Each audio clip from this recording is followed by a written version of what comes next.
Hello everyone, my name is Deepraj Chandrakar और आप crash course देख रहे हैं अभी जो प्रोडक्शन का चल रहा है ना। तो अभी तक के लेक्चर आप फॉलो कर रहे हैं, जिस तरीके के आपके कमेंट्स आते हैं, जिस तरीके से के आपके मैसेज आ रहे हैं, मुझे समझ में आ रहा है कि आप बहुत मज़े से ये सब्जेक्ट है ना अटेंड कर रहे हैं और बहुत मज़े ले रहे हैं।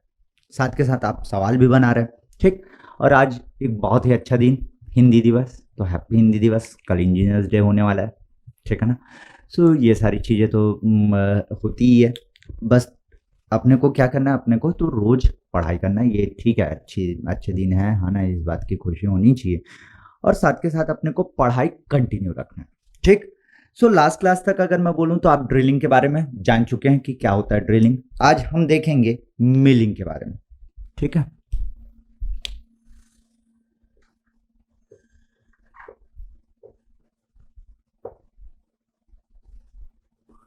अगर मैं मिलिंग की बात करूं तो मिलिंग अपने आप में ना एक बहुत बड़ा टॉपिक है, ठीक है। मिलिंग अपने आप में एक बहुत बड़ा टॉपिक है, लेकिन हम पढ़ने वाले हैं गेट एग्जाम के लिए। सो गेट एग्जाम के लिए जो चीज़ें मैं बताऊंगा वो चीज़ें आपको फॉलो करना है और उतनी सारी चीज़ों से आपसे सवाल होने शुरू हो जाएंगे। आप पूरी चीज़ें कैरी कर पाएंगे जो मैं कहूँ कि पूछा जाता है ना, वो पोर्शन आप आराम से बना लेंगे। सो अगर मैं मिलिंग की बात करूं तो मिलिंग बहुत टाइप के होते हैं, like slab milling, that is also known as peripheral milling, और आपका face milling, end milling. So mainly आपको दो तरीके के मिलिंग देखने हैं इसमें भी। मिलिंग में आपको दो तरीके के मिलिंग देखने हैं जो आपको फोकस करना है। एक है स्लैब मिलिंग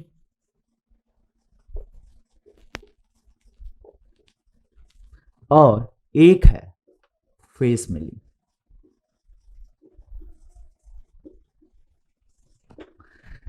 देखिए मिलिंग क्या होता है, आपके पास ना एक रोटरी कटर होता है इस तरीके से कुछ। अगर मैं बात करूं तो ऐसा कुछ,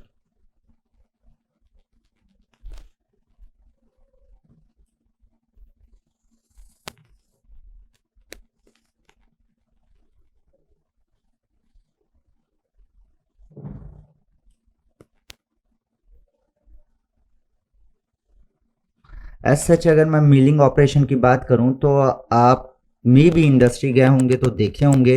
अगर ऐसी एकदम सिंपल वे में बोलूं, एकदम सिंपल वे में जिसको आप मिलिंग कटर कंसिडर कर सकते हैं काइंड ऑफ, सो कभी टाइल्स को कटते देखे हो? सो that is nothing but a milling cutter kind of.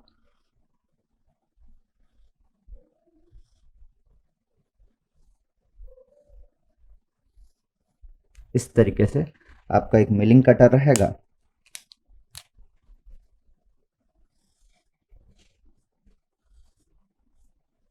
ये हो गया आपका वर्क पीस,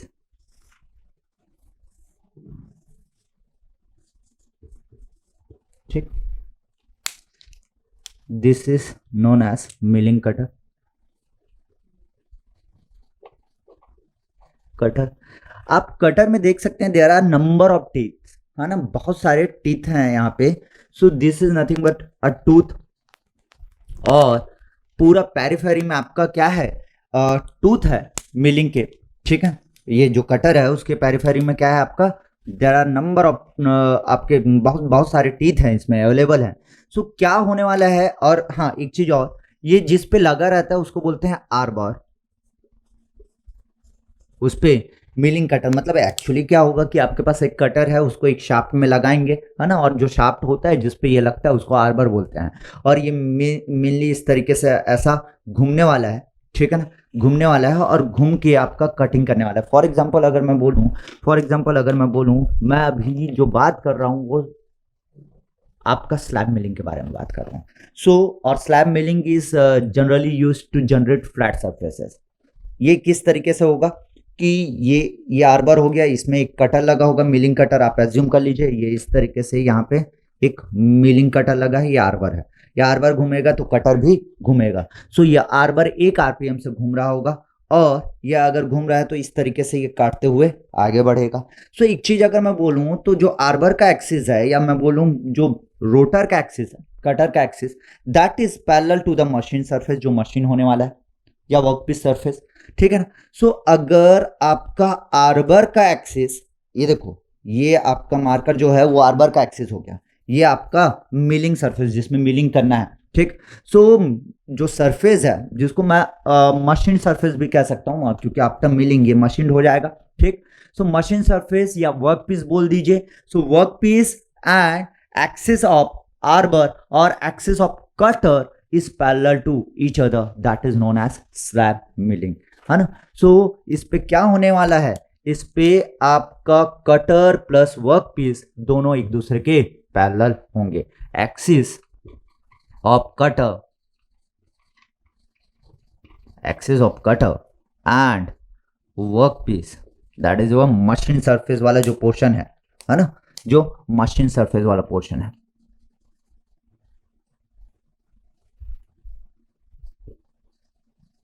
मशीन सरफेस,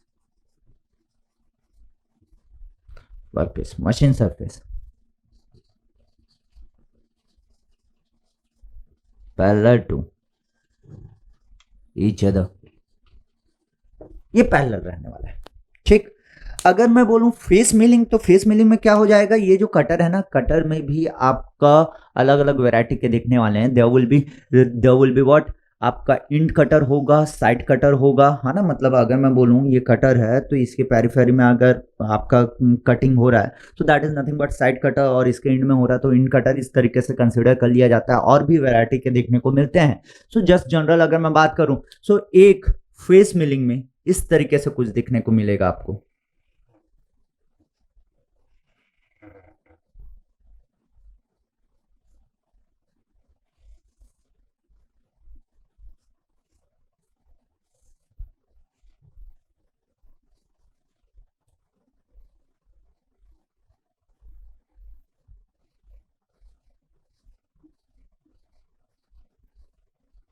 ये सामने से देखना फ्रंट व्यू, क्या हुआ, दिस इज योर आर्बर, ठीक। ये आर्बर में, ये आर्बर है, यहाँ पे कटर लगा हुआ है, ये कटर लगा हुआ है उसके नीचे, है ना। ये जो कटर है ये आपका ऐसा ही कटर होगा डिस्क, लेकिन इसमें टीथ किधर था, टीथ के पेरिफेरी में था। So this is also known as peripheral milling, ठीक। इसको पेरिफेरल मिलिंग भी बोलते हैं, स्लैब मिलिंग को पेरिफेरल मिलिंग भी कहा जाता है।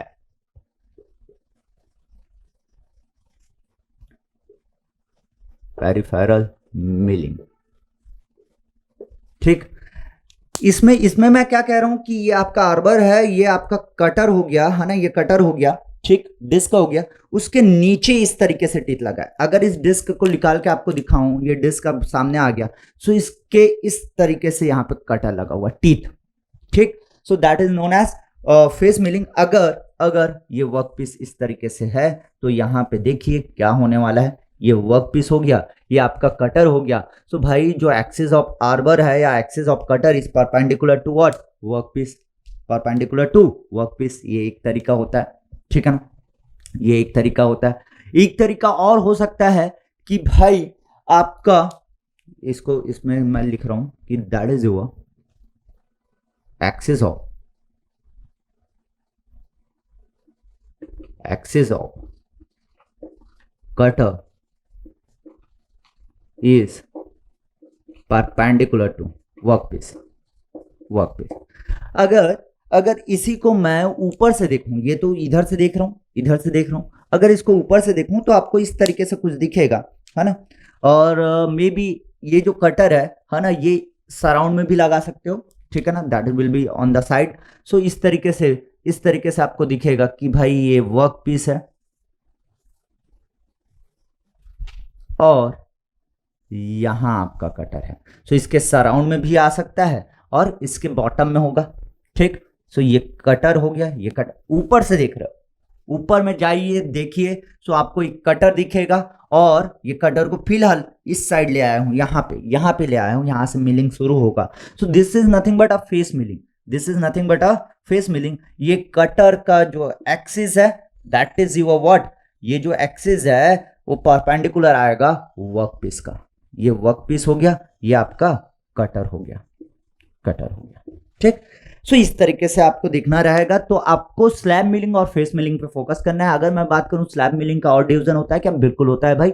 आपका वो अप एंड डाउन मिलिंग में भी बात होती है। जैसे अप मिलिंग में अगर मैं बोलूं, है ना, तो उसमें अलग चीजें देखने को मिलेगी, डाउन मिलिंग में भी अलग चीजें देखने को मिलेगी। जैसे कि अगर अप मिलिंग में मैं बोलूं तो आपका वर्क पीस और कटर का जो डायरेक्शन है ना, वर्क पीस और कटर का जो डायरेक्शन है वो क्या होगा कि वर्क पीस इधर से आ रहा है, वर्क पीस इधर से आ रहा है और कटर इस तरीके से घूम रहा है।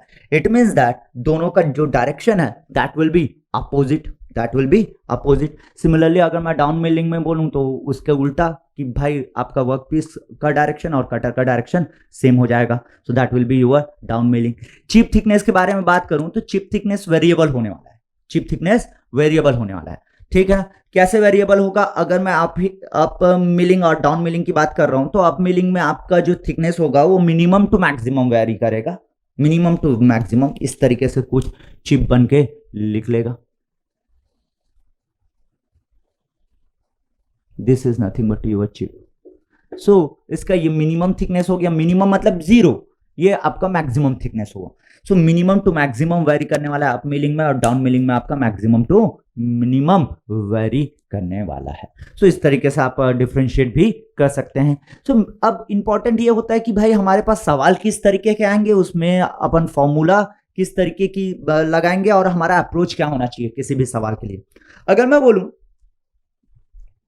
एक सवाल के लिए, सो आपको कन्वेंशनल क्वेश्चन आता है ना तो उसमें बहुत वैरायटी की चीजें आपको पढ़नी पड़ेगी, लेकिन गेट के लिए सिर्फ मैं 2 चीजें के बारे में बात करूंगा कि किस तरीके से उन चीजों को लेते हैं। जैसे कि मैं बोलूं कंपलसरी अप्रोच इसमें भी देखने को मिलेगा, है ना, तो वो मैं बताने वाला हूं। उतने ही 2 वैरायटी के क्वेश्चन अभी तक पूछे गए हैं और वैसे ही आने वाले हैं ऑब्जेक्टिव क्वेश्चन में। अगर मैं बात करूं, है ना, तो वैसे ही क्वेश्चन आपको देखने को मिलता है। I am going to erase this one, है ना। चलिए देखते हैं आगे बात करते हैं। ये नोट कर लीजिएगा, कॉपी में आपके पास होना चाहिए। चलिए अब देखिए, आपको जैसा मैं बोला कि भाई इसमें आपका मशीनिंग होने वाला है, मिलिंग होने वाला है, तो उसके लिए भी आपको टाइम की जरूरत रहेगी। किस तरीके से क्या क्या होने वाला है उसके बारे में मैं बात करता हूं आप लोगों से। उससे पहले जैसे मैंने आपको बताया कि जो चिप होता है ना, वो इस तरीके से कुछ निकलने वाला है, इस तरीके से। सो ये हो गया आपका मिनिमम थिकनेस, टी मिनिमम, और यहां कहीं इसको मैं मान लिया टी मैक्सिमम, टी मैक्सिमम, ठीक। ये चिप हुआ, ये चिप है भाई, चिप है। सो यार चिप थिकनेस का ना डायरेक्ट फॉर्मूला नहीं होता, फॉर्मूला किसका होता है? अनकट चिप थिकनेस में।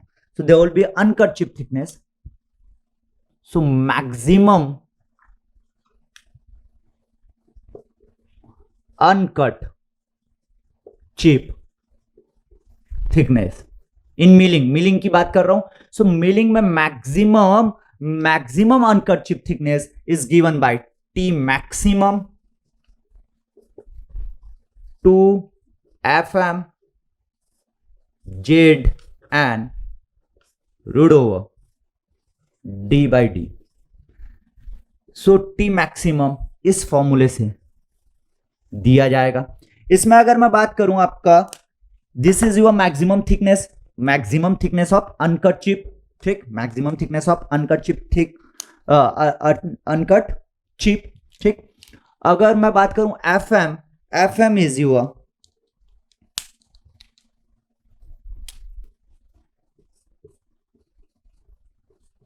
This is known as table feed, और टेबल फीट की unit distance per unit time होगा, जैसे mm per minute, in general ये mm पर मिनट में होगा। जो Z होगा, Z is your number of teeth on cutter, number of teeth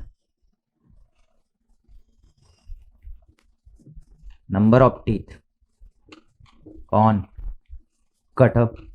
so कितने नंबर ऑफ टीथ है कटर में उसके बारे में जेड बताने वाला है। अगर मैं एन की बात करूं तो कटर कितने स्पीड से घूम रहा है। So N is your rotational RPM, या आरपीएम रहेगा कि कटर का स्पीड है, ये कटर स्पीड कि कटर कितने स्पीड से घूम रहा है, ठीक। Small d is the depth of cut, कि भाई आप सिंगल पास में कितना डेप्थ ऑफ कट कंसिडर करने वाले हो। तो यहां पे अगर मैं बात करूं, सो देखिए मैंने आपको चिप थिकनेस के बारे में बात किया है आपके साथ। सो चिप थिकनेस में ये जो डी रहेगा वो सिंगल पास का ही रहेगा डेप्थ ऑफ कट, वो हमेशा चाहे वहां पे भले ही मल्टीपास क्यों रिक्वायर्ड हो, है ना, मल्टीपास रिक्वायर्ड भी रहेगा। मल्टीपास का मतलब समझिएगा कि भाई डेप्थ ऑफ कट, जैसे मैं बोला कि मुझे 25 mm टोटल काटना है, टोटल 25 mm का डेप्थ काटना है, लेकिन एक सिंगल पास में मैं 5 mm मैक्सिमम काट सकता हूं। तो मुझे टोटल कितने बार काटना पड़ेगा? 5 बार।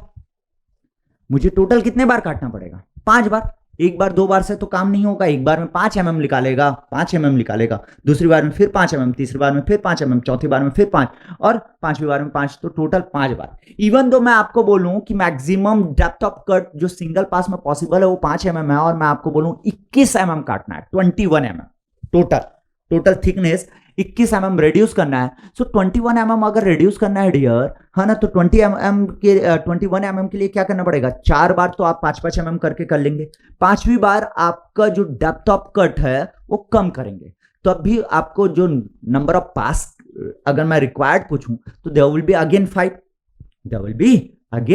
5। सो इन बातों का आपको ध्यान रखना है ना, इन बातों का ध्यान रखना है कि क्वेश्चन में क्या पूछा गया है, क्या दिया गया है। ठीक, इन जनरल आपको ज्यादा कॉम्प्लिकेट नहीं करता है, जस्ट बेसिक पे फोकस करता है कि भाई मुझे 20 mm का टोटल कट करना है और मैक्सिमम डेप्थ ऑफ कट कितना है? 5 mm है, तो 4 बार आप काट लीजिए, ठीक है। या तो वो सिर्फ डेप्थ ऑफ कट दिया रहेगा, सिंगल डेप्थ ऑफ कट दिया रहेगा और उसके आगे कुछ नहीं बोला रहेगा कि टोटल कितना काटना है, ठीक है ना। अगर टोटल कितना काटना है ये नहीं पता है तो सिंगल डेप्थ ऑफ कट मतलब सिंगल पास के लिए ही, सिंगल कटिंग ऑपरेशन के लिए ही मैं टाइम निकालूंगा, सिंगल कटिंग ऑपरेशन के लिए ही सारी चीजें होने वाली है। ऑब्वियसली जो थिकनेस है वो सिंगल रहे मल्टीपल रहे वो चेंज नहीं होने वाला, वो तो यही कंसिडर अपन करेंगे। हाँ, डेप्थ ऑफ कट अगर चेंज हुआ, जैसे मैं बोला 21 mm वाले एग्जांपल दिया, ये वैसे ये कॉम्प्लिकेशन आपको गेट में देखने को नहीं मिलेगा, लेकिन फिलहाल अगर मैं बोलूं कि आपको मैंने दे दिया 21 mm, maximum depth of cut मैंने बोला 5 mm, ठीक, और 4 बार आप 5 mm करेंगे तो 20 तक पहुंचा, और एक बार आपको 1 mm का करना है।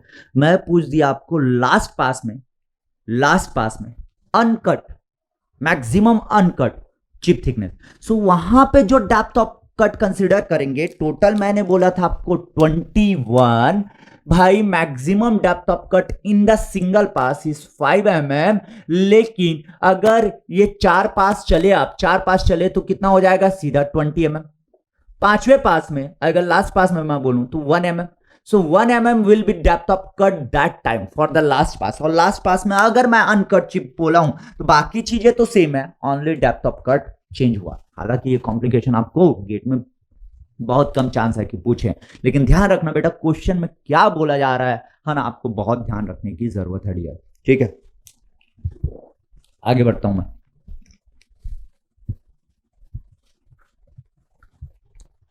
अब देखिए आपके पास हो गया maximum uncut chip thickness, maximum uncut chip thickness हो गया। अगर मैं आपको बोला हूं minimum uncut chip thickness, minimum uncut chip thickness, that will be zero. So यार एवरेज कोई पूछे, हाँ ना, ये सवाल भी पूछ देता है कि mean uncut chip thickness, so T maximum plus T minimum divided by 2, so T maximum और T minimum divided by 2, so that will be what? Average हो जाएगा तो 2 कैंसिल हो जाएगा, ये हो गया FMZN root over small D by capital D, ये हो जाएगा टी मीन। सो बाकी चीजें तो सेम है, सिर्फ 2 कैंसिल हो गया यार। ये वाले फॉर्मूले में अगर देखूंगा तो 2 कैंसिल हो गया। FM is nothing but that is known as table feed, Z is the number of teeth on cutter, N is the RPM, और जो D है स्मॉल d, उसको क्या कह रहा था मैं? डेप्थ ऑफ कट है। Small d is your depth of cut, depth of cut mm में रहेगा, ये mm में रहेगा। Capital D is the diameter of the cutter, capital D जो है वो डाय ऑफ कटर है। डायोप कटर, ठीक, ये भी आपका mm में है। अगर इस तरीके का यूनिट रहा, पूरा यूनिट रहा, तो ये आपको मिलेगा mm में। बस यूनिट का ध्यान रखना, अगर मैं आपको घुमा दिया भाई, ये आरपीएस में दे दिया, तो इसको आरपीएम में कन्वर्ट कर लेना। अगर ये आरपीएस में है, ये भी mm पर सेकंड में है, तो आपको कन्वर्ट करने की जरूरत नहीं है, इसका सेकंड और इसका सेकंड कैंसिल हो जाएगा, तो दैट्स ओके, ठीक है ना। सो यूनिट का बस ध्यान रखना, यूनिट बैलेंस करते हुए चलना है हमेशा, ठीक है, कि क्वेश्चन में क्या यूनिट दिया है, क्या आपको कंसिडर करना है और किस यूनिट के फॉर्म में पूछा है, ये बहुत ध्यान रखना है। इवन दो क्या होता है, कई बार स्टूडेंट ये क्वेश्चंस बना लेते हैं ना, क्वेश्चंस बना लेते हैं और लास्ट में गलती कर जाते हैं, क्योंकि वो पूछा रहता है mm पर मिनट में और वो mm पर सेकंड में आंसर कराते हैं, तो उन्होंने मेहनत तो पूरा किया, बनाया पूरा, लेकिन गलत करके आंसर डालते समय, तो इसका बहुत ध्यान रखना आपको, ठीक। सो टी मीन अगर पूछे या average thickness, uncut chip thickness अगर पूछे मीलिंग में, so this is the formula where FM is the table feed, Z is the number of teeth, N is the RPM of the cutter, D is the depth of, small d is the depth of cut, and capital D is the diameter of the cutter, diameter of the cutter, ठीक। अगर मैं बोलूं table feet जो है FM, वो इस तरीके से है, FM is nothing but F into N, where F is your feed पर रिवॉल्यूशन जो अभी तक पढ़ते आए हैं, और एन क्या है, कटर का आरपीएम है। So this is nothing but your table feed, this is known as table feed. F क्या है आपका, फीड पर रिवॉल्यूशन, पर रिवॉल्यूशन हो जाएगा, और एन तो आरपीएम है, एन तो आरपीएम है, ये लिखा ही है, ठीक है, एन आरपीएम है। सो ये इस तरीके से टेबल फीड दे सकते हैं आप। अगर मैं बोलूं ये जो फीट पर रिवॉल्यूशन है, फीट पर रिवॉल्यूशन को अगर आप देना चाहें तो फीट पर टीथ, यार एक टीथ कितना काट रहा है और टोटल नंबर ऑफ टीथ, तो total number of teeth on the cutter से अगर मल्टीप्लाई कर दूंगा तो एक रिवॉल्यूशन में वो कितना काटेगा उसके बारे में बता देगा। एक रिवॉल्यूशन में आप समझिएगा कि भाई एक टीथ कितना काट रहा है, अगर इसको पूरा घुमाऊंगा तो नंबर ऑफ टीथ से अगर वो एक टीथ का जो कट है उसको मल्टीप्लाई कर दूंगा, है ना, मतलब feed per tooth into number of cut, number of teeth से अगर मल्टीप्लाई कर दिया तो एक रिवॉल्यूशन में कितना फीड होने वाला है उसके बारे में पता चल जाएगा। So F T into Z, where Z is the number of cutter, है ना, sorry number of teeth, Z is the number of teeth, and F T is your feed per tooth. So F T आपका कहलाता है feed per tooth, Z तो number of cutter है, so आपका ये feed per tooth होता है in general mm per tooth में, mm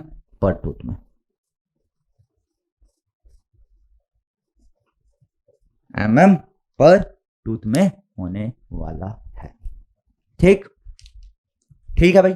सो इस तरीके से अगर मैं बोलूं अब FM को लिखना रहेगा पूरा, है ना, आपको कभी इस तरीके से भी पूछ सकता है कि feed in mm per minute, so direct ना यार FM इक्वल टू आपको दिख रहा है कि एफ टी इंटू जेड लिख सकता हूं किसको, एप को, और this will be M, so this is your feed आपका क्या हो जाएगा, फीड ये आपका क्या है, टेबल फीड है, ये हो जाएगा mm पर मिनट में।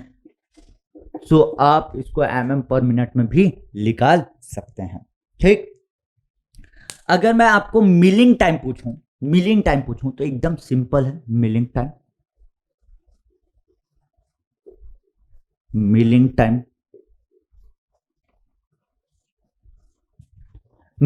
टाइम आपका हो जाएगा कि length divided by FM, this is your milling time. और मिलिंग टाइम, अच्छा इसको कैपिटल टी से शो करता हूं, ठीक है। अगर मैं मिलिंग टाइम के बारे में बात करूं तो L क्या है आपका, length of tool travel, L is your length of tool travel,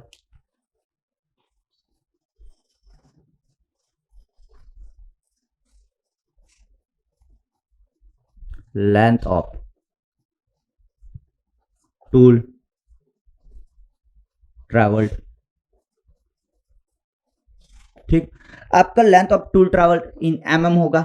सो यार एल इक्वल टू क्या होने वाला है आपका, एल इक्वल टू होने वाला है दैट इज योर कितना लेंथ ऑफ कट है plus approach length and over travel. So approach length and over travel को ही एडेड टेबल ट्रेवल भी कहा जाता है। ठीक है ना, एक काम कीजिए, ये नोट कर लीजिए, ये नोट कर लीजिए, वहीं से कंटिन्यू करूंगा आगे कि क्या चीजों के बारे में मैं बात करने वाला था, है ना। स्क्रीनशॉट ले लीजिए या नोट कर लीजिए, जैसा भी है। I am going to erase this one.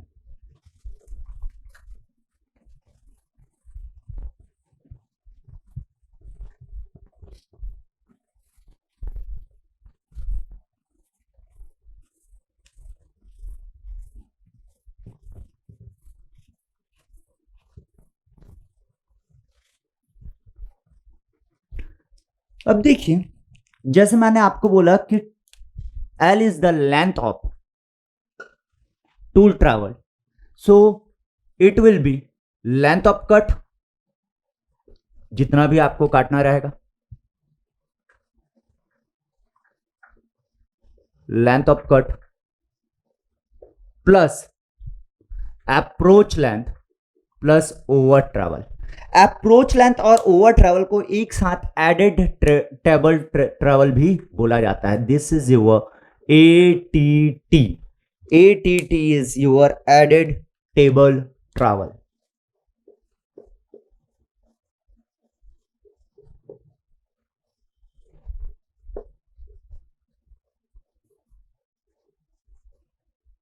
That is your approach length plus over travel। ठीक, सो आपका TM, यार FM की वैल्यू पता है अपने को, तो TM machining time equal to L divided by FM की जगह F into N, where F is feed per revolution, और फीट पर रिवॉल्यूशन को आप और क्या लिख सकते हैं, L F T into Z into N. So आप देखिएगा कि आपके सवाल में फीट पर टूथ दे रखा होगा तो वो नंबर ऑफ टीथ भी दे रखा होगा। अगर वो फीट पर रिवॉल्यूशन है तो नंबर ऑफ टीथ दिया है तब भी कोई यूज नहीं है उस पर्टिकुलर टाइम पे। अगर आपको फीड mm पर मिनट में, मतलब आपको टेबल फीड दिया है, सो टेबल फीड दिया है तो डायरेक्ट आप L, मतलब एक तो और फॉर्मूला लिखवाया ही था अभी, L डिवाइडेड बाई FM, सो ये डायरेक्ट यूज कर लीजिएगा। ठीक है ना, सो यहां से आपको मिलिंग टाइम मिल जाएगा, मिलिंग टाइम मिल जाएगा। अब देखिए इसमें ये इरेज करता हूं पहले, उसके बाद बात करता हूं।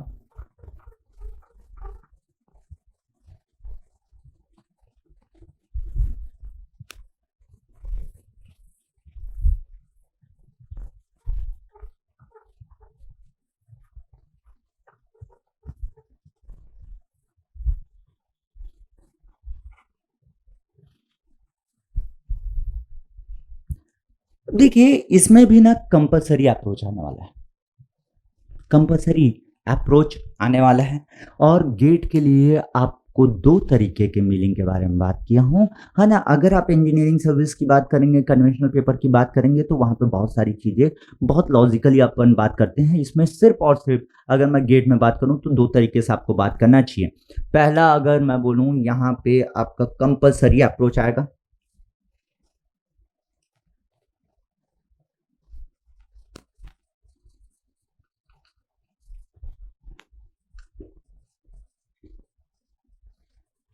ये दो तरीके के में दिखने को मिलेगा। एक होगा आपका स्लैब में, स्लैब मिलिंग में, और एक होगा फेस मिलिंग में। एक होगा स्लैब मिलिंग में, एक होगा फेस मिलिंग में। इसके अलावा भी इसी में सिमेट्रिकल अनसिमेट्रिकल, है ना, मतलब सिमेट्रिकल असिमेट्रिकल, आपका स्लैब मिलिंग में भी वैरायटी देखने को मिलता है। लेकिन मैं कह रहा हूँ गेट एग्जाम में जितना मैं बताऊंगा उतना ही करना बेटा, ठीक है ना, उतना ही अभी सबसे पहले फोकस आपको रखना चाहिए। तो स्लैब मिलिंग में, स्लैब मिलिंग में इस तरीके से कुछ देखने को मिलेगा। आप स्लैब मिलिंग कर रहे हैं,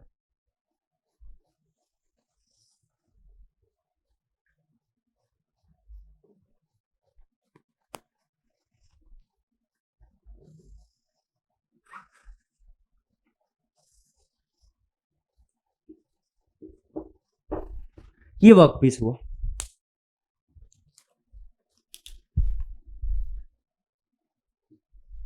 ये कटर का सेंटर हो गया।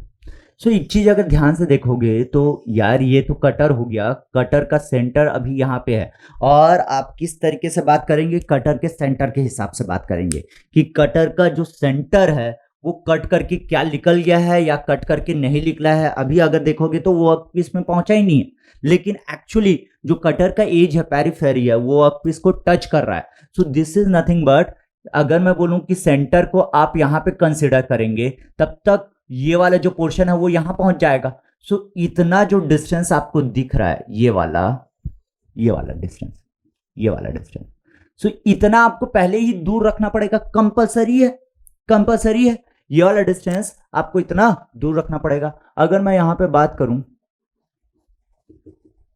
सो this is your depth of cut D, this is your depth of cut and this is diop cutter, this is diop cutter, d is the depth of cut। so यहाँ पे ये जो compulsory approach है, let us assume अगर इसको x बोला तो this x is given by, remember this formula, capital D into D minus D square। ये प्रूव भी किया जा सकता है but obviously we are not going on derivation, है ना, फुल कोर्स में अपन बात करते हैं लेकिन अभी नहीं। ये आपको फॉर्मूला ध्यान रखना है। ये क्या हुआ, compulsory approach in case of slab milling. अगर और वहां पे D is the what, dia of cutter, small d is the depth of cut, small d is the depth of cut. अगर आपके सवाल में ना ये दे रखा है, जैसा मैं बोलूं, है ना, इन जनरल तो ऐसा खेलेगा नहीं, अगर खेल दिया तो याद रखना किस तरीके से, कि मैं जैसे कोई सवाल फ्रेम किया मिलिंग का, और मिलिंग का फ्रेम किया और उसमें मैंने दिया डायोप कटर दे दिया, डेप्थ ऑफ कट दे दिया, और आपको अप्रोच लेंथ और ओवर ट्रेवल की वैल्यू अलग दे दिया है। मैंने बोला अप्रोच लेंथ 10 mm है, ओवर ट्रेवल 10 mm है, तो दोनों मिला के 20 mm हो गया, दोनों मिला के आपका 20 mm हो गया। अब आपके पास ये कंफ्यूजन बचता है कि मुझे अब कंपलसरी अप्रोच लेना चाहिए कि नहीं। सो देयर विल बी, आपको अगर डाटा दे रखा है देन, और कुछ नहीं बोल रखा है अबाउट द कंपलसरी अप्रोच, तो आपको कंपलसरी अप्रोच लेना चाहिए, ठीक है ना, लेना चाहिए। क्या बोला मैं, वापस रिपीट कर रहा हूं, अगर आपके पास डेटा दे रखा है कंपलसरी अप्रोच, जैसे कि आपको डेप्थ ऑफ कट दे रखा है, डायोप द कटर दे रखा है, और साथ के साथ अप्रोच लेंथ और ओवर ट्रैवल भी दे रखा है, उसकी वैल्यू अलग दे रखा है, दैट इज नॉट कंपलसरी। मतलब अगर मैं बोलूं यार ये तो कंपलसरी हुआ, इसके अलावा यहां से यहां तक एक अप्रोच लेंथ पॉसिबल है, और यहां से यहां तक आपका एक ओवर ट्रैवल भी पॉसिबल है, अलग अलग इसके अलावा भी, ठीक। सो अगर दिया रहे तो आपको उस तरीके से approach length plus compulsory approach plus over travel ये कंसीडर करना चाहिए, ठीक है ना, बिकॉज वी डोंट नो ना ये अप्रोच लेंथ जो दिया है वो एक्सेस से कम है कि ज्यादा है, वो एक्सेस से कम है कि ज्यादा है, that's why that time we have to consider this one. हमको ये कंसीडर करना चाहिए उस पर्टिकुलर समय पे, ठीक है। सो ये ध्यान रखना बेटा, है ना, कि क्या कह रहा हूं मैं। सो होपफुली ये चीज आपको क्लिक किया होगा। अभी सवाल देखेंगे और तो आपको पूरी चीजें क्लियर होंगी, आप प्रीवियस ईयर बनाएंगे तो और चमकेगा कि क्या क्या चीजें हैं, ठीक है। आगे बढ़ता हूं। एक तो हो गया आपको स्लैब, एक होगा आपका फेस मिलिंग। गेट के लिए बस बात कर रहा हूं ना, जो मुझसे पढ़े होंगे इससे पहले या कहीं से भी पढ़े होंगे, वो यहां प्लीज इस तरीके से मत बोलिएगा, है ना, कि सर इसके अलावा ऐसा होता है वैसा होता है। अरे बेटा कभी बैठना मेरे साथ, है ना, या मेरी क्लास अटेंड करना, जीवन में जैसे नहीं देखे वैसे देख लेंगे अपन, ठीक है ना। बहुत सारी चीज़ों के बारे में मैं बात करता हूँ, जो मेरे फुल कोर्स के स्टूडेंट रहे उनको पता है, ठीक है। सो यहाँ पे अभी जो बात हुई थी, सबसे शुरू जो बात हुई थी उसी पे मैं एडिंग हूँ कि भाई आपको कम टाइम में ज़्यादा आउटपुट, आपसे सवाल होने चाहिए, आपको मार्क्स आने चाहिए, this is important. And for that one, है ना, जो मैं बता रहा हूँ वो इम्पोर्टेंट है, चाहे दुनिया जहाँ कहीं से भी आप पढ़ लो, ठीक। सो ये जब फेस मिलिंग होगा, सो फेस मिलिंग में देखिए ये हो गया कटर, ठीक। इस तरीके से आपका कटर है। D is the dia of cutter, D is the dia of cutter. So in case of face milling, in case of face milling इसको डायरेक्ट कंसिडर आप कर सकते हैं भाई। सो ये कितना हो जाएगा, आपका कटर का सेंटर तो यहां है, लेकिन अब कट शुरू कब होगा ये मानोगे आप, जब कटर का सेंटर यहां पे होगा। So this should be the compulsory approach. So इस केस में, फेस मिलिंग के केस में आपका कंपल्सरी अप्रोच होना चाहिए। कंपल्सरी अप्रोच अगर मैंने एक्स बोला तो half of the dia of cutter. So this will be compulsory approach in case of face milling. In case of face milling आपको ये देखने को मिलेगा। सो ये दो फॉर्मूला आपको याद रखना है, बस फिलहाल मैं कह रहा हूं, ठीक है ना। इतने दिन से आप मुझसे पढ़ रहे हैं, मुझसे पढ़ने के बाद आपका सवाल हो रहा है, तो आगे भी सवाल होगा। मैं अगर बताऊं तो इसका 4 केस निकाल के बता दूंगा मैं। ठीक है यार, गेट के लिए नहीं करना है अपने को, ठीक, बार बार, क्योंकि मुझे पता है ना 2-4 रहते हैं जो कहीं कहीं से पढ़े रहते हैं, और ये तो ओपन है ना यूट्यूब में। सो उनके कमेंट्स आएंगे, सर ऐसा है, सर ऐसा है। इतने दिनों से मैं पढ़ा रहा हूँ, मुझे पता है कि किस तरीके के स्टूडेंट हैं, उनको ये बिल्कुल भी आइडिया नहीं है, क्योंकि उन्होंने कभी सवाल बना के नहीं देखा होगा कि किस तरीके से क्या क्या चीजें लगती हैं, कभी सवाल नहीं बनाया होंगे। मैं कह रहा हूं ना, वो कहीं से पढ़े हैं, उनको लगता है यही सच्चाई है जीवन भर की। तो ये नहीं करना है डियर, जो मैं कह रहा हूँ वो करो यार। और जो तुम मेरे स्टूडेंट हैं परमानेंट, जो अभी पहली बार पढ़ रहे हैं, उनके लिए सबसे आसान तरीका, ठीक, ठीक है। आगे बढ़ते हैं, ये इरेज करता हूं, फिर सवाल देख लेते हैं भैया।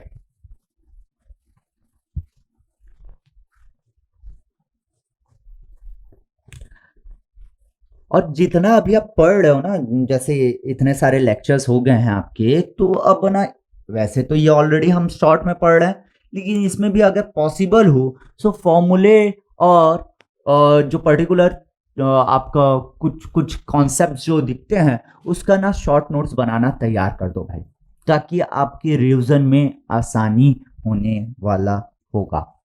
आपके रिवीजन में तभी आसान होगा, नहीं तो आप, अगर मैं बोलूँ प्रोडक्शन अगर पूरा देखेंगे, है ना, मेरे प्लान के अकॉर्डिंग मैं अक्टूबर मिड तक लगभग प्रोडक्शन आपका चलने वाला है, ठीक है।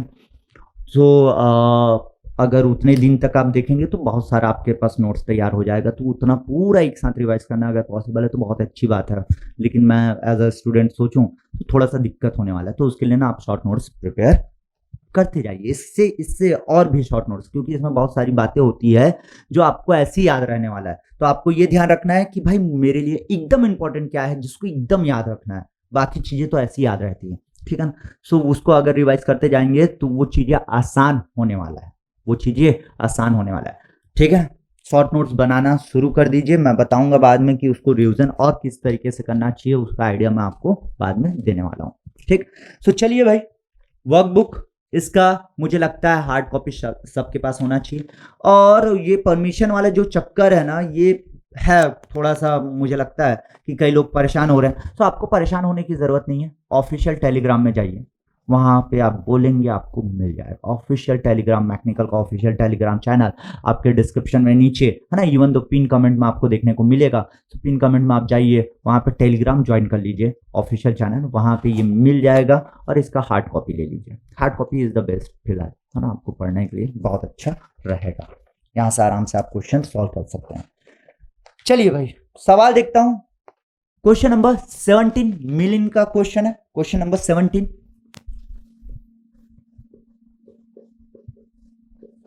क्वेश्चन नंबर 17, अगर मैं बोलूं a milling cutter having 8 teeth, 8 teeth है, is rotating, so given number of teeth is 8, RPM rotating at 150 RPM, ठीक है भाई 150 आरपीएम, और कह रहा है फीड पर टूथ, मतलब एफटी दे रखा है 0.1 mm पर टूथ, पर tooth. The speed in mm per minute, मतलब आपको FM पूछा गया है, यही तो होगा mm पर मिनट में यार, formula based direct FM equal to, एक लाइन का क्वेश्चन हो गया, FT into Z into answer, है ना, सारी चीजों का यूनिट एकदम सही है सर, है ना, mm पर मिनट में आ जाएगा भाई। सो that is your 0.1 into 8 into 150 RPM। Calculate कर लीजिए, कैलकुलेट कर लीजिए, ये आएगा, आई थिंक एक बार मैं भी कैलकुलेट कर लेता हूँ, मुझे लगता है 120 आना चाहिए, कैलकुलेट कर लेता हूँ फिर भी। 150, that is your 120 mm per minute, 120 mm per minute आपका आ गया, 120 mm पर मिनट आ गया। तो this is your question number 17। देख रहे हो कितना आसान सवाल है। क्वेश्चन नंबर 18 देख लेते हैं भाई, वो भी मिलिंग का सवाल है।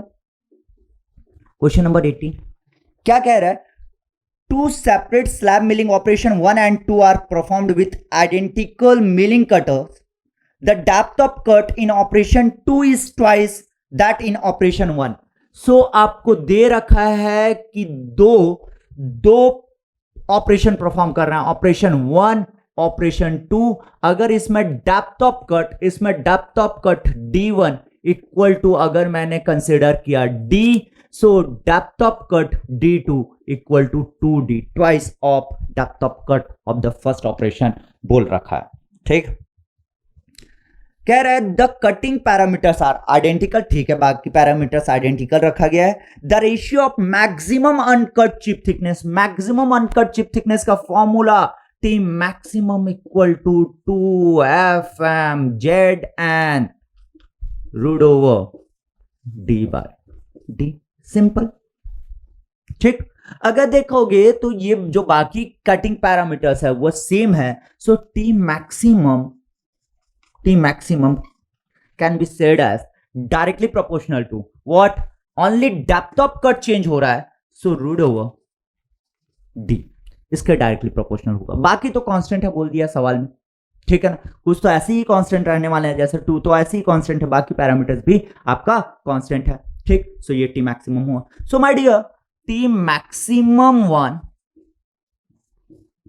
मतलब ऑपरेशन 1, T मैक्सिमम ऑपरेशन 2 1 और operation 2, so that will be equal to, can be written as root over D1 divided by root over D2, because यहां पे प्रोपोर्शनलिटी हटाओगे, जो भी कांस्टेंट है वो तो कैंसिल होने वाला है, कैंसिल हो गया, सो ये मिलने वाला है ये ratio. So root over D1 कितना है D, रूट ओवर D2 कितना है 2D। सो यहां से अगर देखूंगा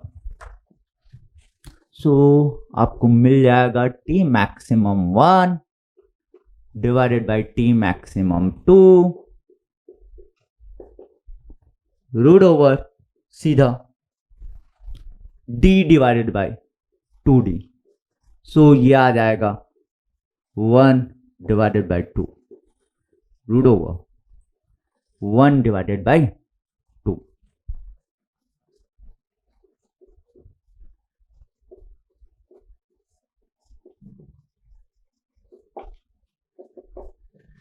ठीक, सो ये आने वाला है, ये आने वाला है। सो इसका आंसर कितना होगा, आई थिंक 0.707 ना, देख लेते हैं भाई, यस 0.707। सो इसका रेशियो आपका आ जाएगा 0.707 will be the answer, will be the answer. सो देख रहे हैं आप, सवाल एकदम फॉर्मूला बेस्ड आसान सवाल है, इसके अलावा भी आपको प्रैक्टिस करना है। एक सवाल और है वर्कबुक में, है ना, जिसके बारे में मुझे बात करना चाहिए। क्वेश्चन नंबर 18 तक हो गया, अब क्वेश्चन नंबर 19 के बारे में मैं बात करने वाला हूं आपसे। ठीक है, ठीक है भाई, क्वेश्चन नंबर 19 के बारे में अगर मैं बात करूं आपसे, सो क्वेश्चन नंबर 19 में कह रखा है the length width and thickness of steel sample are 400 mm, 40 mm and 20 mm. Given length 400 mm, width and thickness 40 mm and thickness 20 mm.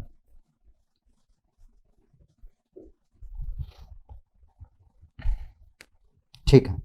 Respectively, its thickness needs to be uniformly reduced by 2 minute लिखा है उस question में. आप 2 mm है, वो सुधार लीजिएगा. 2 minute नहीं है, वो 2 mm. 2 mm in single pass by using horizontal slab milling. horizontal slab milling के हेल्प से 2 mm आपको, 2 मिनट नहीं है, वो 2 mm है ना. 2 mm मतलब depth of cut is 2 mm. 2 mm आप रिड्यूस करने वाले हो. Depth of cut is 2 mm single pass में. ठीक. द मिलिंग कटर डायमीटर दे रखा है capital D equal to 100 mm. Width of cut, sorry width of cutter, cutter का विड्थ है 50 mm. एक कटर का विड्थ है. Teeth 20, RPM 1200 RPM.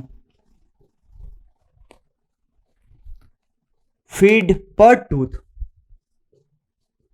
0.05 mm per tooth है.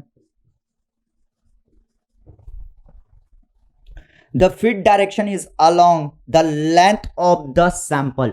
लेंथ जो फीड डायरेक्शन होगा वो लेंथ, मतलब अगर मैं बोलूं इस तरीके से है,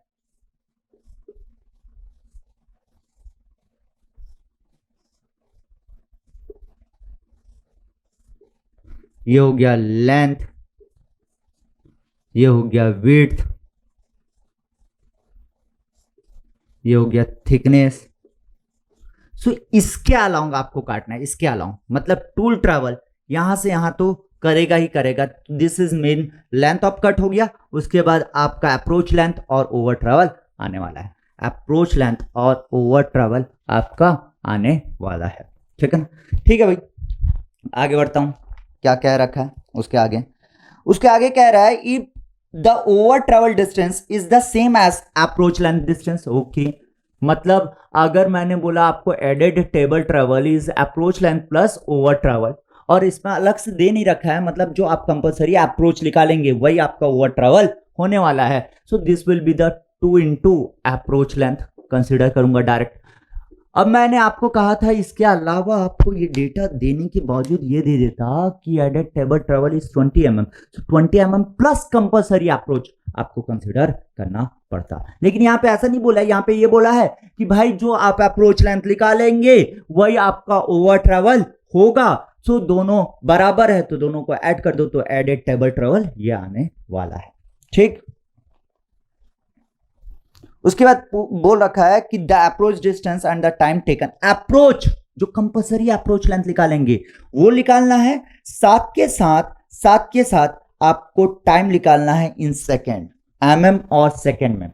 mm में आपको कंपलसरी अप्रोच निकालना है और सेकेंड में आपको मिलिंग टाइम निकालना है. ठीक है भाई, चलिए देखते हैं यार ये किस तरीके का मिलिंग है. ये किस तरीके का मिलिंग है? स्लैब मिलिंग है. स्लैब मिलिंग में कंपलसरी अप्रोच अगर मैं बोलूं डायरेक्ट फॉर्मूला लगा दीजिए, x equal to D D minus D square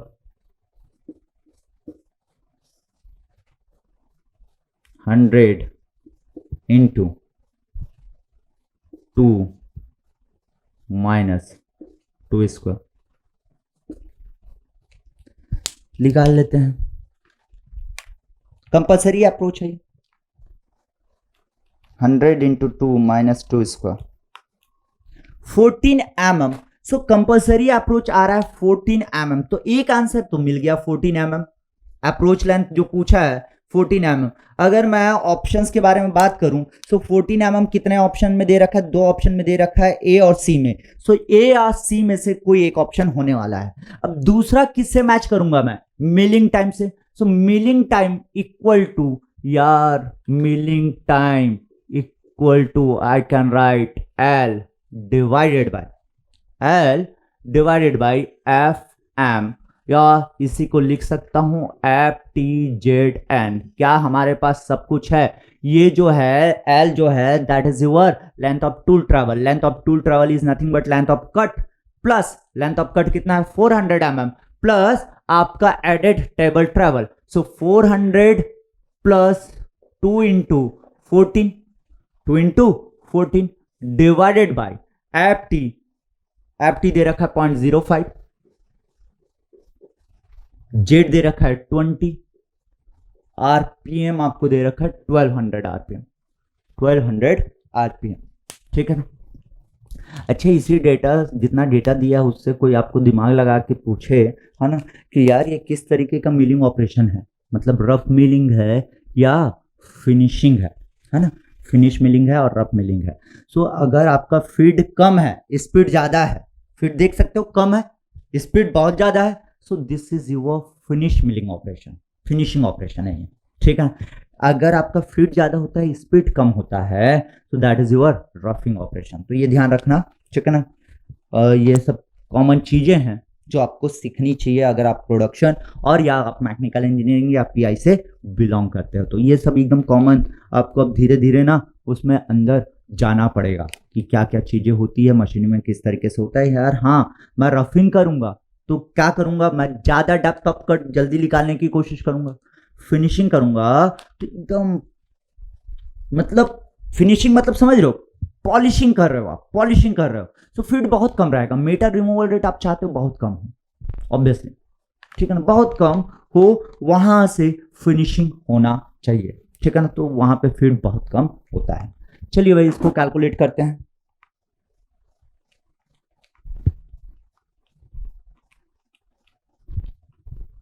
twenty into 1200 RPM. सो ये जो आंसर आ रहा है वो मिनट में आ रहा है, इसको सेकंड में कन्वर्ट कर देता हूं। सेकंड में पूछा है, सो 21.4 सेकंड। सेकंड में कन्वर्ट करने के लिए क्या करना पड़ेगा आपको? 60 से मल्टीप्लाई करना पड़ेगा। सो ये आ जाएगा 21.4 second. So as per the question, क्या अब ऑप्शन बता सकता हूं? So as per the question option A is correct, option A is correct. So आप देख सकते हैं कि कोई भी क्वेश्चन जो अभी तक हम उठाए हैं वो आसानी से बन जाएगा, और आगे भी आप वर्कबुक में देखेंगे तो बहुत आसानी से आपसे सवाल हो जाएगा। ठीक? सो ये इरेज कर रहा हूं। एक लास्ट सवाल, ये एक्स्ट्रा सवाल है, ये वर्कबुक का सवाल नहीं है, ये 2020 में आया हुआ सवाल है, तो मैं चाहता हूं कि वो सवाल के बारे में हम बात कर लें। ठीक है? ये इरेज कर रहा हूं भाई।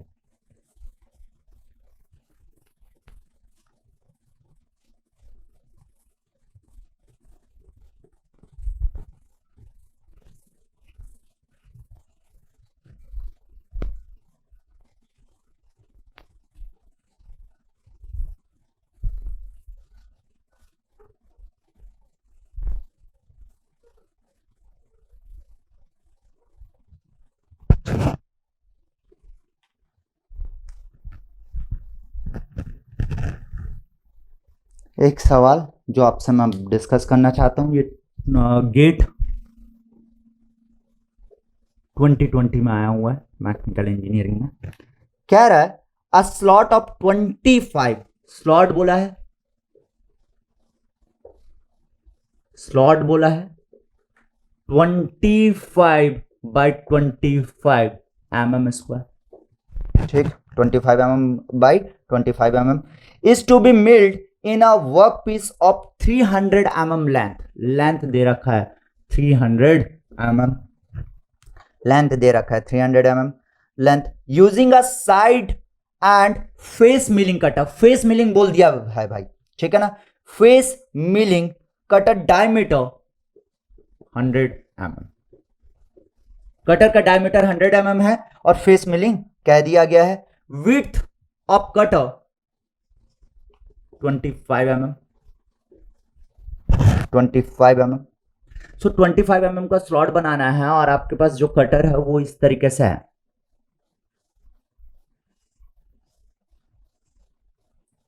ये हो गया कटर का डायमीटर, डायमीटर, ये हो गया विड्थ, ये हो गया विड्थ। अगर मैं इसको इधर से देखूं तो आपको ये कटर हो गया, ये विड्थ, ये डायमीटर हो गया, और इसका ये परपेंडिकुलर टू द बोर्ड ये विड्थ हो जाएगा, विड्थ हो जाएगा। तो यही दिख रहा है। तो इस तरीके से है, इस तरीके से है। मतलब अगर मुझे 25 mm का स्लॉट बनाना है तो 25 mm का विड्थ तो एक बार में वो काट देगा, विड्थ एक बार में काट देगा। डेप्थ ऑफ कट देखना पड़ेगा। क्यों? क्योंकि अगर मैं बोलूंगा आपका स्लॉट अगर बनाना रहेगा, स्लॉट अगर बनाना रहेगा तो slot will be like this.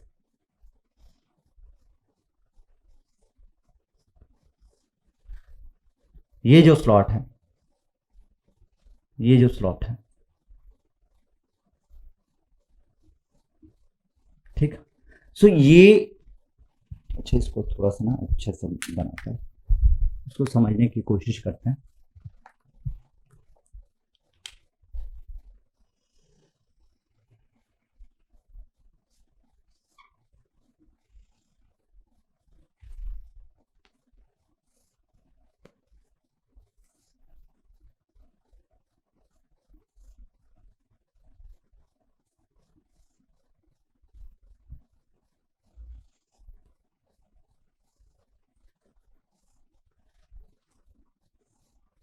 इस तरीके का कोई स्लॉट बनाने चाहते हो आप, ये 25, ये कट है ना, ये कट है जो दिखाया हूं, 25 mm आपका विड्थ रहेगा, जो कि एक बार में कटर काटने वाला है, एंड 25 mm नीचे तक काटना है।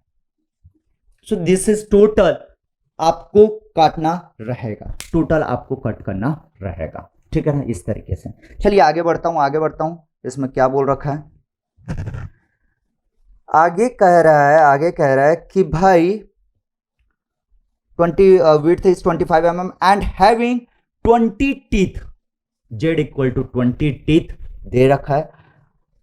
For a depth of cut 5 mm, depth of cut 5 mm दिया है, 5 mm दिया है, और यहीं से अब आपको क्लिक कर जाना चाहिए कि डेप्थ ऑफ कट 5 mm है, लेकिन मुझे टोटल डेप्थ काटना है 25 mm, मतलब मुझे 5 पासेस की रिक्वायरमेंट रहेगी यार। टोटल आपको 25 mm काटना है। एक बार में आप 5 mm इतना काटे, दूसरी बार में फिर 5 mm काटे, फिर तीसरी बार में 5 mm काटे, फिर चौथी बार में 5 mm काटे, और पांचवी बार में ये 5 mm काटे। तो इस तरीके से टोटल 25 mm आपका कट के बाहर आने वाला है, ठीक। सो आपका यहां पे अगर मैं बोलूं क्या हो गया, d इक्वल टू 5 mm दे रखा है, ठीक है भाई। हाँ, that is your depth of cut equal to 5 mm। Feed per tooth मतलब एफ टी इक्वल टू दे रखा है 0.1 mm पर टूथ हो गया ये, per tooth. Cutting speed, cutting speed दे रखा है 35 मीटर पर मिनट, कटिंग स्पीड दे दिया है। अब ये कटिंग स्पीड कैसे निकालेंगे सर, इसके बारे में तो अभी तक आपने बात नहीं किया था। अरे ऑलरेडी मैं बात कर चुका हूँ, है ना, ऑलरेडी बात कर चुका हूँ। जितने लोगों को चमक गया होगा बहुत अच्छी बात है, नहीं चमका तो अभी मेरे साथ चलिए।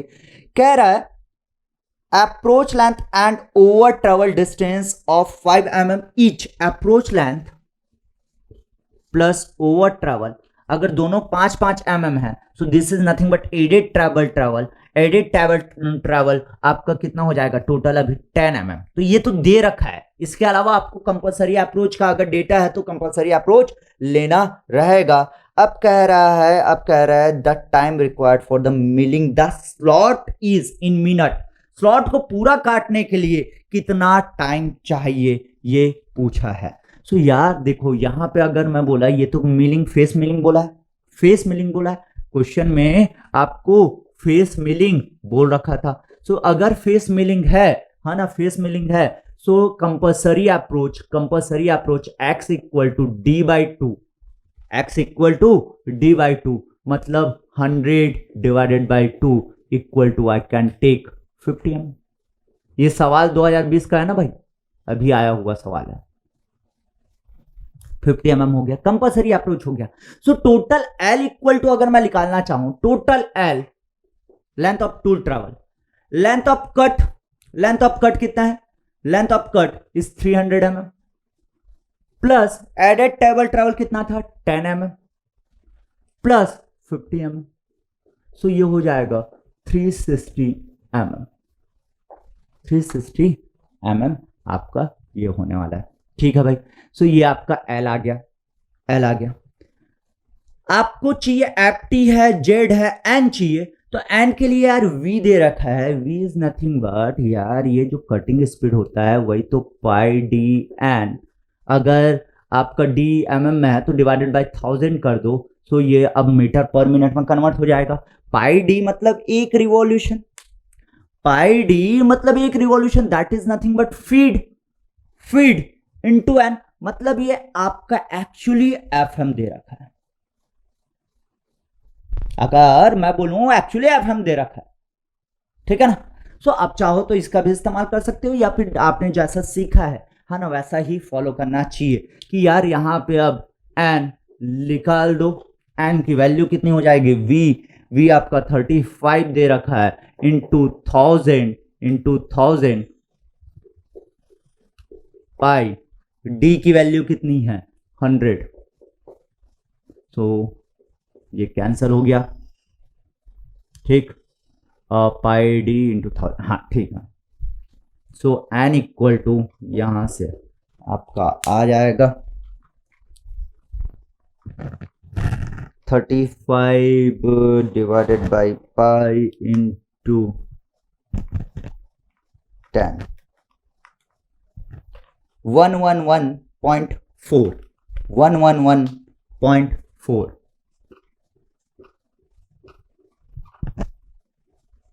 1 आरपीएम।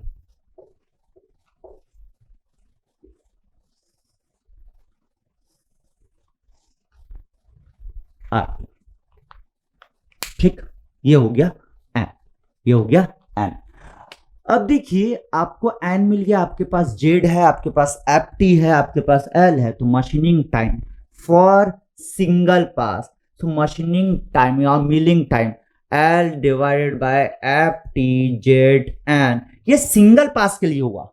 आपको टोटल कितने पास रिक्वायर्ड है यहाँ पे, 5 पासेस, क्योंकि एक डेप्थ ऑफ कट कितना है, that is your 5 mm, 5 mm आपका एक बार कट करने वाला है, तो यार 5 mm बस एक बार कट करेगा, टोटल आपको 5 बार कट करना पड़ेगा। तो this is the time for the single pass, एक बार में इतना लगने वाला है। तो 360 डिवाइडेड बाई एफ टी की वैल्यू कितनी है 0.1 mm, 0.1 into Z 20 into N 11.41, ये मिनट में आएगा। 360 डिवाइडेड बाई 0.1 20, 1.615 मतलब 1.62 मिनट, 1.62 मिनट। लेकिन आपको टोटल टाइम निकालना है, so total time for the 5 passes, total time for slot, total time for slot, slot कब बनेगा जब इसको 5 बार चलाओगे तब। सो 1.62 इंटू 5,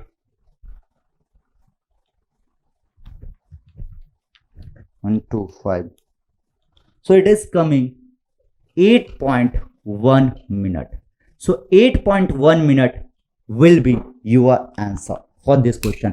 1.62 मिनट अगर आप आंसर डालेंगे तो वो रॉन्ग हो जाएगा। क्यों? क्योंकि बार बार मैं आपको समझा रहा हूं कि आप एक बार में इतना ही काट पाएंगे भाई, आपको पूरा स्लॉट बनाना है, आपका काम तो पूरा ही नहीं हुआ ना। आप बोल दिए 1.62 मिनट में मैं बना दूंगा सर, अरे बना के दिखा, बना के दिखा, नहीं बनेगा ना, नहीं बनेगा। मतलब आप समझ रहे हो, इंडस्ट्री में आप गए और आपने कैलकुलेट किया, एक रफ कैलकुलेशन किया और आपने ना ये देखना ही भूल गया कि एक बार में मैं मैक्सिमम कितना कट कर सकता हूँ, वो देखना ही भूल गए, और आपने बोला कि एक बार का कट का कैलकुलेशन किए और बोल दिया कि इतने ही टाइम में मैं करके दे दूंगा। सो बॉस आपको बोलेगा ठीक है बहुत बढ़िया, क्या एम्प्लॉय पाया हूँ मैं, बहुत बढ़िया, कर लो भाई। अब किए आपको समझ में आया असलियत कि क्या चीज है ना, और आप 5 गुना टाइम ले रहे हैं उसको काटने में। अब बॉस आया बाद में एक पर्टिकुलर टाइम के बाद, अब उनके एक्सपेक्टेशन के हिसाब से आपने जैसा बोला था तो उनके एक्सपेक्टेशन के हिसाब से there will be number of pieces जो होने चाहिए, जो नंबर ऑफ प्रोडक्ट होने चाहिए वो बहुत सारे होने चाहिए, लेकिन उसका 1/5 आप उनको देखने को मिला, तो उन्होंने बोलेगा लिख लो भाई सो ये इन चीज़ों का ध्यान रखना, मतलब अपन तो एग्जाम के पर्पज से बात कर रहे हैं फिलहाल, ठीक है, ठीक है। तो एग्जाम में ये ध्यान रखना, ये गलती नहीं करना। इस बार बहुत सारे स्टूडेंट ये गलती करके आए थे, उनको सब कुछ समझ में आ गया था, सब कुछ सही कर लिए थे, यही गलती कर गए थे, ठीक। सो होपफुली अब मिलिंग के आपके सारे क्वेश्चंस बन जाएंगे डियर। आप ट्राई कीजिएगा, मिलिंग के प्रीवियस ईयर सवाल आप बनाए, है ना। और कमेंट आपके बहुत अच्छे अच्छे कमेंट मुझे देखने को मिलता है, मोटिवेट होता हूं मैं भी, है ना। ऑब्वियसली आपको अगर मोटिवेशन की जरूरत रहती है तो मुझे भी मोटिवेशन की जरूरत रहती है, ठीक है ना। तो मोटिवेशन मिलते रहना चाहिए, आप लोगों का अप्रिशिएशन मिलते रहना चाहिए। एंड आप लोग भी बहुत अच्छा कर रहे हैं, बिलीव मी, जिस तरीके से आप लोगों का मैं कमेंट पढ़ता हूँ, है ना, मुझे समझ में आता है कि आप कितना बढ़िया कर रहे हैं अभी फिलहाल। तो इसको ना कंसिस्टेंसी मेंटेन रखिए, रोज का रोज करना है। अभी भूल जाइए, आपको ना जीवन में अभी फिलहाल 8 महीने 6 महीने जो भी है, गेट का अगर मैं बोलूँ तो 5 महीने है ना। सो उसके बाद भी आपको 1-2 महीने तो देना पड़ेगा ना यार, कि मतलब इंटरव्यू और ये सब के लिए आपको पढ़ना रहेगा ही रहेगा। सो ये भूल जाइए कि बाकी चीज़ें और भी है अपने लाइफ में। अभी ना अपन फोकस करते हैं सिर्फ स्टडी पे, सिर्फ स्टडी पे फोकस करते हैं और लगा देते हैं जान। अपने को पता है अभी नहीं तो कभी नहीं, ठीक।